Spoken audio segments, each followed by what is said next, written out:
Hello friends, നമസ്കാരം.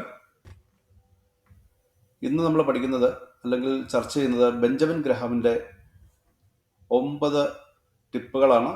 അദ്ദേഹത്തിൻ്റെ കാലഘട്ടത്തിലും അതിനുശേഷവും വർഷങ്ങളോളം ആൾക്കാർ ഉപയോഗിച്ച് ബോധ്യപ്പെട്ടിട്ടുള്ളവയാണ്. ബെഞ്ചമിൻ ഗ്രഹാമിനെ പറ്റി പറയുകയാണെങ്കിൽ അദ്ദേഹം ഫാദർ ഓഫ് വാല്യൂ ഇൻവെസ്റ്റിംഗ് എന്ന് അറിയപ്പെടുന്ന ഒരു നിക്ഷേപകനാണ്. അമേരിക്കക്കാരനായിരുന്നു. അദ്ദേഹത്തിൻ്റെ ഏറ്റവും പ്രധാനപ്പെട്ട പുസ്തകമാണ് ദ ഇൻ്റലിജൻറ്റ് ഇൻവെസ്റ്റർ.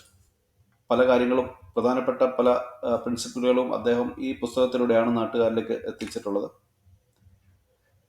ആദ്യത്തേത് invest with a margin of safety. അതുകൊണ്ട് ഉദ്ദേശിക്കുന്നത് ഒരു ഓഹരി വാങ്ങുമ്പോൾ അതിൻ്റെ ഇൻട്രിൻസിക് വാല്യൂ എത്രയാണോ അതിനേക്കാൾ താഴെ, എത്രയും താഴത്തെ റേറ്റിനും വാങ്ങാൻ പറ്റുമോ അങ്ങനെ വാങ്ങുക. അതായത് വില താഴേക്ക് വരാൻ വെയിറ്റ് ചെയ്ത് അതിനുശേഷം വാങ്ങുക. അപ്പോൾ വീണ്ടും ഫർദർ വില താഴേക്ക് പോയിട്ട് നഷ്ടത്തിൽ എത്തിപ്പെടാനുള്ള സാധ്യത കുറയുന്നുണ്ട്. ആ ഒരു സേഫ്റ്റി നെറ്റ് അവിടെ കിട്ടുകയാണ്. അതാണ് മാർജിൻ ഓഫ് സേഫ്റ്റി എന്നുകൊണ്ട് ഉദ്ദേശിക്കുന്നത്. ഇതിന് പലതരത്തിലുള്ള ഫിനാൻഷ്യൽ അനാലിസിസുകൾ നടത്തി ഇൻട്രിൻസിക് വാല്യൂ കണ്ടുപിടിക്കേണ്ടതായിട്ടുണ്ട്. ഇൻഫ്ലേറ്റഡ് പ്രൈസസ്, വില ഒരുപാട് കൂടി നിൽക്കുന്ന സാഹചര്യത്തിൽ നിക്ഷേപകരൊക്കെ വില കൂട്ടുന്ന ഒരു സാഹചര്യമായിരിക്കാം അനാവശ്യമായിട്ട്. ആ ഒരു സാഹചര്യത്തിൽ സ്റ്റോക്ക് വാങ്ങാതിരിക്കുക. രണ്ടാമത്തെ tip, focus on the business not the market. മാർക്കറ്റിൽ എന്ത് നടക്കുന്നു, വിലയുമായിട്ട് ബന്ധപ്പെട്ട കാര്യങ്ങൾ, സപ്ലൈ ആൻഡ് ഡിമാൻഡുമായിട്ട് ബന്ധപ്പെട്ടാണ് മാർക്കറ്റിൽ വില പൊയ്ക്കൊണ്ടിരിക്കുന്നത്. നമ്മുടെ ഫോക്കസ് വിലയിലായിരിക്കരുത്, ട്രെൻഡിലായിരിക്കരുത്. മറിച്ച് നമ്മൾ വാങ്ങാൻ ഉദ്ദേശിക്കുന്ന ഓഹരി ഏത് കമ്പനിയുടേതാണോ ആ കമ്പനിയുടെ ബിസിനസ് എന്താണ് എന്നാണ് നമ്മൾ നോക്കേണ്ടത്. അല്ലെങ്കിൽ കമ്പനി ആദ്യം നമ്മൾ നോക്കി ബിസിനസ് ബോധ്യപ്പെട്ടാൽ അതിനുശേഷം മാത്രമാണ് നമ്മൾ അതിൻ്റെ ഓഹരി വിലയെ പറ്റി അന്വേഷിക്കുന്നതിന്. അങ്ങനെയാണ് വേണ്ടത്. So the focus is on the business. നമ്മൾ സാധാരണഗതിയിൽ ഒരു ഓഹരി വാങ്ങുമ്പോൾ ആ ഒരു ബിസിനസ്സിൻ്റെ, ആ ഒരു കമ്പനിയുടെ ഒരു ഓണർഷിപ്പിൽ ഒരു ചെറിയൊരു പാർട്ടാണ് നമുക്ക് കിട്ടുക. നമ്മളതിൻ്റെ ഓണറാണ്, പാർട്ട് ഓണറാണ്. അപ്പോൾ തീർച്ചയായിട്ടും നമ്മൾ ആ ബിസിനസ്സിനെ പറ്റി അറിഞ്ഞിരിക്കണം. മാർക്കറ്റിലെ ട്രെൻഡ് നമുക്ക് പിന്നീട് നോക്കേണ്ട കാര്യമാണ്. ഓഹരി വാങ്ങുമ്പോൾ നമ്മൾ അറിയേണ്ടത് കമ്പനിയുടെ ബിസിനസ്, അതിൻ്റെ ഫണ്ടമെൻ്റൽ ആയിട്ടുള്ള കാര്യങ്ങൾ എന്നിവയാണ്. കമ്പനിയുടെ ബിസിനസ് മോഡൽ ഏത് രീതിയിലാണ് അവർ ചെയ്യുന്നത്, എന്താണ് ആ ഒരു ബിസിനസ്സിന് നമ്മുടെ ആ സമ്പദ് വ്യവസ്ഥയിൽ എന്തൊക്കെ അവസരങ്ങളാണ് വരാൻ സാധ്യതയുള്ളത്, ഇതൊക്കെ നമ്മൾ അറിഞ്ഞിരിക്കണം. അതുപോലെ തന്നെ പ്രധാനമാണ് കമ്പനിക്ക് ഏർണിങ്സ് ഉണ്ട് അല്ലെങ്കിൽ സെയിൽസ് ഉണ്ട് എന്ന് നമുക്ക് ബോധ്യപ്പെടണം. മൂന്നാമത്തെ ടിപ്പാണ് ഡൈവേഴ്സിഫൈ. നമ്മുടെ പോർട്ട്ഫോളിയോയിൽ, അതായത് നമ്മൾ വാങ്ങുന്ന സ്റ്റോക്കുകളുടെ ആ ഒരു ശേഖരത്തിൽ പലതരത്തിലുള്ള കമ്പനികൾ, പല സെക്ടറുകളിൽ നിന്നുള്ളവ ഉണ്ടായിരിക്കണം. എവിടെയെങ്കിലും ചില നമ്മുടെ കാൽക്കുലേഷനിൽ പിശക് പറ്റുകയോ അല്ലെങ്കിൽ നമ്മൾ ഉദ്ദേശിക്കുന്ന രീതിയിൽ സ്റ്റോക്ക് മുകളിലേക്ക് വരാതിരിക്കുകയോ ഒക്കെ ചെയ്തു കഴിഞ്ഞാൽ, എല്ലാം കൂടെ ഒരുമിച്ച് അങ്ങനെ വരാതിരിക്കണമെങ്കിൽ നമ്മൾ ഡൈവേഴ്സിഫൈ ചെയ്യേണ്ടത് ആവശ്യമാണ്. ഒരു വൈവിധ്യവൽക്കരണം. എന്നാൽ മാത്രമേ റിസ്ക് ബാലൻസ് ചെയ്യാൻ കഴിയുകയുള്ളൂ. പലതരത്തിലുള്ള ഇൻഡസ്ട്രികളിൽ നമ്മളുടെ സ്റ്റോക്കുകൾ ഉണ്ടായിരിക്കണം. പലതരത്തിലുള്ള അസറ്റ് ക്ലാസ് എന്നുകൊണ്ട് ഉദ്ദേശിക്കുന്നത് ഓഹരി മാത്രമല്ല, FDO അല്ലെങ്കിൽ ബോണ്ടുകൾ, ഡിബഞ്ചർ, അങ്ങനെ വ്യത്യസ്ത രീതിയിലുള്ള അസറ്റുകളിലും നമ്മൾ ഡൈവേഴ്സിഫൈ ചെയ്ത് നമ്മൾ പൊസിഷൻ എടുക്കേണ്ടതാണ്. ഒരുപാട്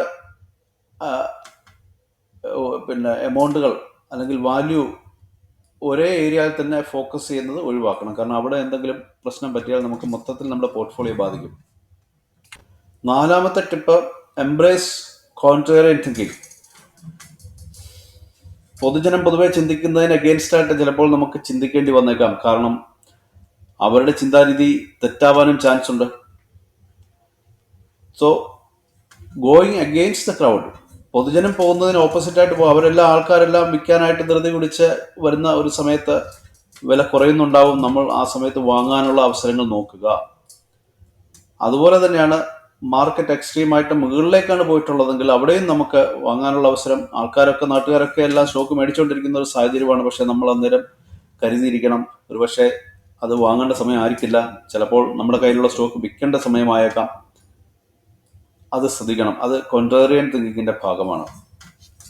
ചുരുക്കത്തിൽ പറഞ്ഞാൽ, B greedy when others are fearful and fearful when others are greedy. മറ്റുള്ളവരൊക്കെ ആർത്തിയോടുകൂടി സ്റ്റോക്ക് വാങ്ങുന്ന സമയത്ത് നമ്മൾ കരുതിയിരിക്കണം. അതേസമയം മറ്റുള്ളവർ പേടിച്ചു വിറച്ചിരിക്കുന്ന സമയത്ത് നമ്മൾ സ്റ്റോക്ക് വാങ്ങിച്ച് വെക്കണം. അതാണ് contrarian thinking. Avoid chasing trends. Up trend, down trend, ഇങ്ങനെയുള്ള ചില ട്രെൻഡുകൾ മാർക്കറ്റിൽ ഉണ്ടാവാറുണ്ട്. അതിനെ ഫോളോ ചെയ്തുകൊണ്ടുള്ള ട്രേഡുകൾ നമ്മൾ ഒഴിവാക്കണം. 5-ാമത്തെ ടിപ്പ്, ഇൻവെസ്റ്റ്മെന്റ് എന്നുള്ള പ്രക്രിയയും സ്പെക്കുലേഷൻ എന്നുള്ള പ്രക്രിയയും വ്യത്യസ്തമാണ് എന്ന് നമ്മൾ അറിയണം. സ്പെക്കുലേഷൻ എന്നാൽ ഊഹക്കച്ചവടമാണ്. ഇൻവെസ്റ്റ് എന്ന് പറഞ്ഞാൽ സ്റ്റോക്ക് വാങ്ങി, അതായത് വാല്യൂ ഇൻവെസ്റ്റിംഗ് നടത്തി നമ്മൾ ദീർഘകാലം വെച്ചുകൊണ്ടിരുന്ന അവസരങ്ങൾക്ക് വിധേയമാവുക എന്നുള്ളതാണ് ഇൻവെസ്റ്റ്മെന്റ്. ഇൻവെസ്റ്റ്മെന്റിൽ വളരെ ഡീപ്പായിട്ടുള്ള ഒരു അനാലിസിസ് ചെയ്യേണ്ടി വരുന്നുണ്ട്. നമ്മളുടെ ക്യാപിറ്റൽ എത്രയാണോ അത് സേഫായിട്ട് കരുതി വെക്കണം. അത് നഷ്ടപ്പെടാതിരിക്കാനുള്ള ചില സ്റ്റെപ്പുകൾ നമ്മൾ എടുക്കണം. സ്പെക്കുലേഷനിൽ അത് അങ്ങനെയല്ല, അതൊരു ട്രേഡിങ് പോലെയാണ്. ട്രെൻഡുകളൊക്കെ നോക്കി അവർ പൊസിഷൻസ് എടുക്കുകയും പൊസിഷൻ അഗെയിൻസ്റ്റ് ആകുമ്പം സ്റ്റോപ്പ് ലോസ് അടിച്ച് പുറത്തു പോകുന്ന സാഹചര്യമൊക്കെയാണ് സ്പെക്കുലേഷനകത്ത് പൊതുവെ കണ്ടുവരാറുള്ളത്.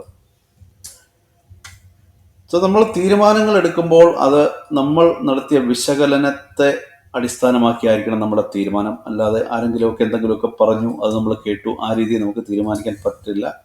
അത് തെറ്റാണ്. നമ്മുടെ പ്രയോറിറ്റി നമ്മുടെ ക്യാപിറ്റൽ നഷ്ടപ്പെടാതിരിക്കുക എന്നുള്ളത് കൂടിയാണ്.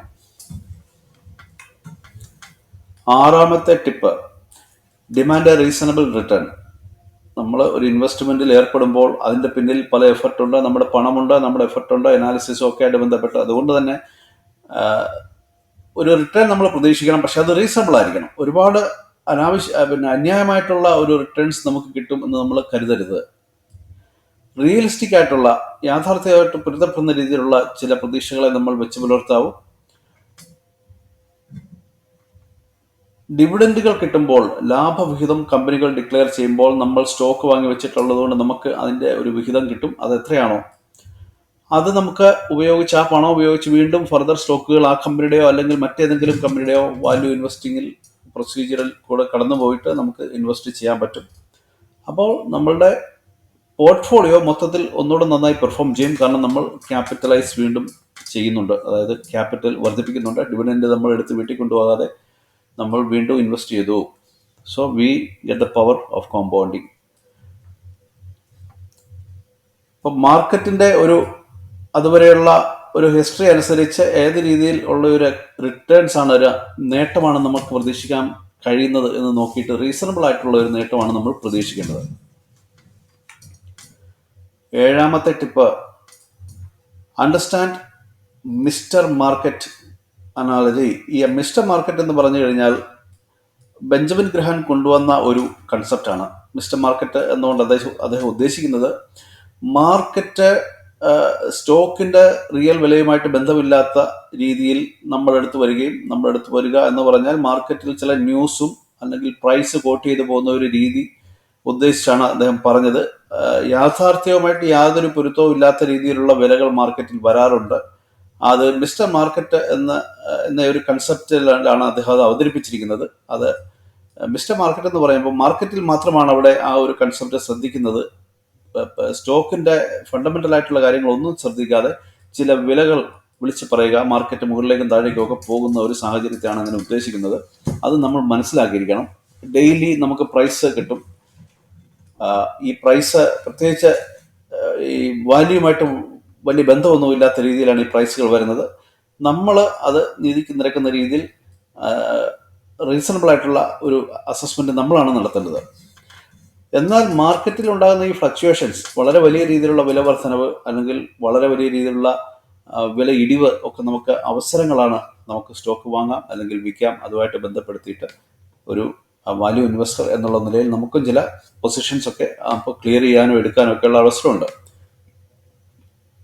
സോ റാഷണൽ ആയിട്ടുള്ള ഒരു എക്സ്പെക്ടേഷനാണ് നമുക്ക് വേണ്ടത്. ആ ഒരു നിലപാടാണ് നമ്മൾ വെച്ച് പുലർത്തേണ്ടത്. 8-ാമത്തെ ടിപ്പ്, ഒരു ദീർഘകാല കാഴ്ചപ്പാട് നമുക്ക് ആവശ്യമാണ്. കാരണം ഇൻവെസ്റ്റ്മെൻറ്റുകൾ വർക്കൗട്ട് ആവാൻ സമയമെടുക്കും. ക്ഷമയോടുകൂടി കാത്തിരിക്കുക എന്നുള്ളത് വളരെ അത്യാവശ്യമാണ്. ഈ ഒരു ഫീൽഡിൽ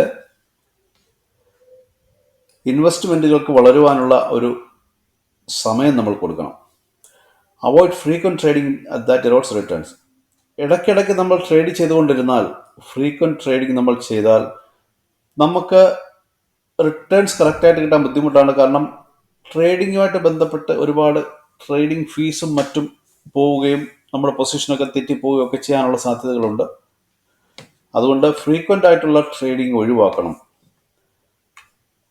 9ാമത്തെ tip, always conduct thorough research.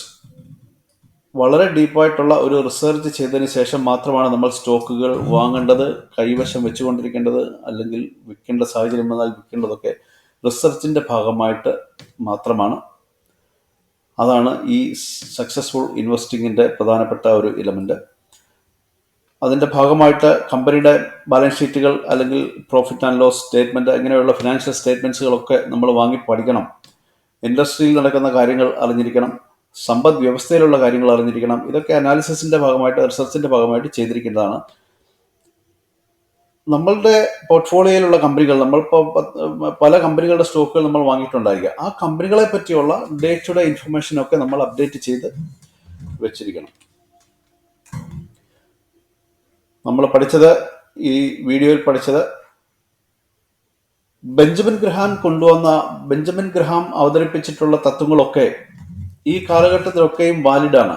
അദ്ദേഹത്തിൻ്റെ കാലഘട്ടം മുതൽ ഇങ്ങോട്ട് എല്ലായ്പ്പോഴും നിലനിൽക്കുന്ന ചില തത്വങ്ങളാണ് അദ്ദേഹം പറഞ്ഞിട്ടുള്ളത്. അതിനെന്നും വാലിഡിറ്റി ഉണ്ട്. ഇൻട്രിൻസിക് വാല്യൂവിലാണ് നമ്മൾ ഫോക്കസ് ചെയ്യേണ്ടത്. നമ്മൾ ക്ഷമയോടുകൂടി, അച്ചടക്കത്തോടുകൂടി കാര്യങ്ങൾ അനലൈസ് ചെയ്ത് മുന്നോട്ട് ട്രേഡ് അല്ല ഇൻവെസ്റ്റ് ആണ് ചെയ്യേണ്ടത്. ഒരു ലോങ് ടൈം അപ്രോച്ച് ആവശ്യമാണ്. വെൽത്ത് ക്രിയേറ്റ് ചെയ്യുക എന്നുള്ളതാണ് നമ്മുടെ priority. Any questions you can ask? Thank you for watching. Please like, share, comment and subscribe. Happy investing.